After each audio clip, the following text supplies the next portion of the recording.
So mga boss, panlitsong kawali. Ating lulutuin ang litsong kawali.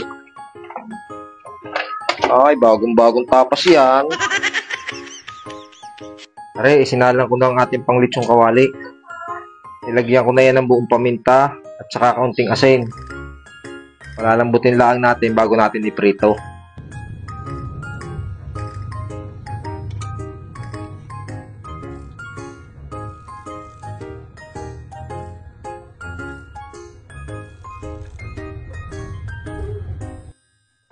Ito na mga boss, yung ating pinalambot na panglitsong kawali.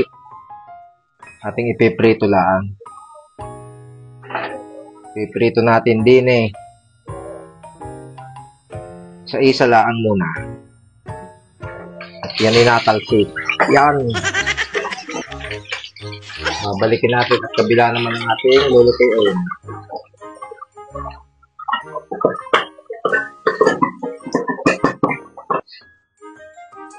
Ito mga boss.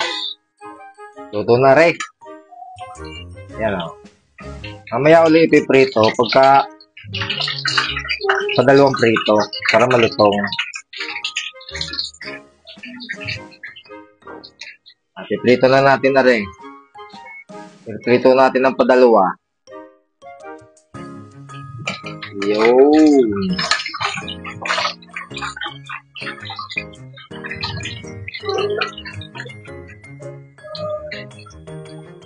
Pinirito na natin rin ang padalawang prito para lumutong. Atin munang hanguin. Malutong na rin. Ay, pagkakaganda ng prito. Yan, atin munang hahanguin.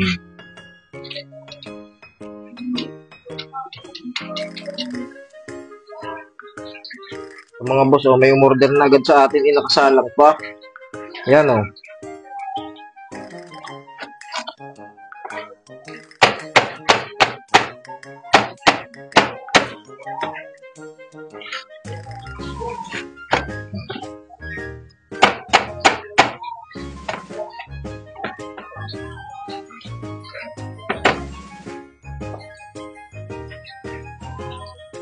Ito mga boss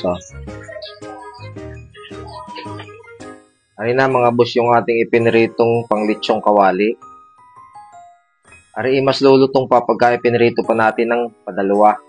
Isang prito pa. Pero ipiprito natin ito pagkakakainin na. Para mainit at saka malutong. Yan, nilagay ko lang sa isang lalagyan. Nilagyan ko ng karton para yung mantika niya ay masipsip nitong karton. Ay siya. Maraming salamat po. God bless po.